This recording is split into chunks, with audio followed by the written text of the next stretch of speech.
एक समय था जब कथा वाचन, भजन और प्रवचन श्रद्धा, साधना और समाज सेवा का प्रतीक माने जाते थे।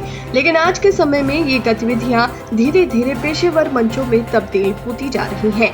भक्तों की भीड़, आयोजकों की होड़ और सोशल मीडिया की चमक के बीच अब प्रवचन भी एक सुनियोजित उद्योग का हिस्सा बन चुके हैं, जहां धर्म सिर्फ साधना नहीं, एक सुव्यवस्थित व्यापार मॉडल बन चुका है।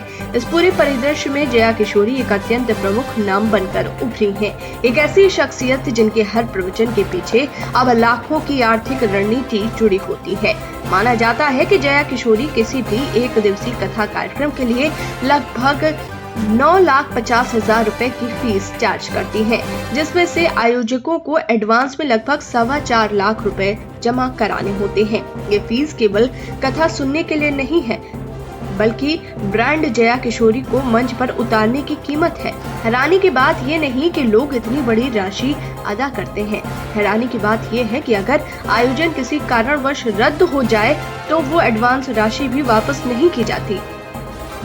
यानी बिना एक शब्द बोले, बिना एक मंच पर कदम रखे लाखों की कमाई, कानूनी रूप से सुरक्षित और नैतिकता के दायरे में अनिर्णित।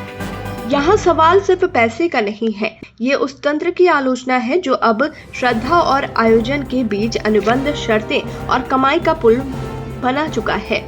क्या ये वही धर्म है जो त्याग, विनम्रता और निस्वार्थ सेवा पर टिका था, या अब ये सब कुछ धीरे धीरे प्रबंधन, मार्केटिंग और अनुबंधों की दुनिया में बदल गया है?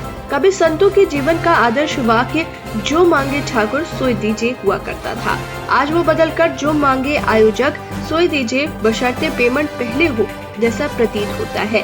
ऐसे में जब किसी कार्यक्रम के केवल कैंसिल हो जाने से भी लाखों रुपए बिना कुछ बोले, बिना कोई सेवा दिए सीधे खाते में चले जाएं, तो ये स्थिति धर्म का उदारीकरण नहीं बल्कि धर्म का निजीकरण अधिक प्रतीत होती है।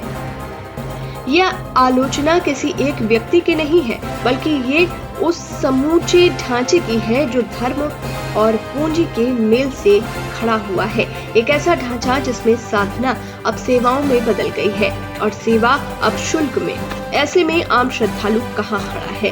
क्या उसकी भक्ति अब भी पवित्र है या सिर्फ एक आयोजन का ग्राहक बनकर रह गई है? और सबसे अहम सवाल, क्या यही वो दिशा है जहां भारतीय धार्मिक संस्कृति को ले जाया जा रहा है, जहां कथा भी अब कॉन्ट्रैक्ट है और संत भी अब ब्रांड? ये समय है आत्ममंथन का, क्योंकि जब आध्यात्मिकता भी बाजार का हिस्सा बन जाए तो समाज की आत्मा मौन हो जाती है।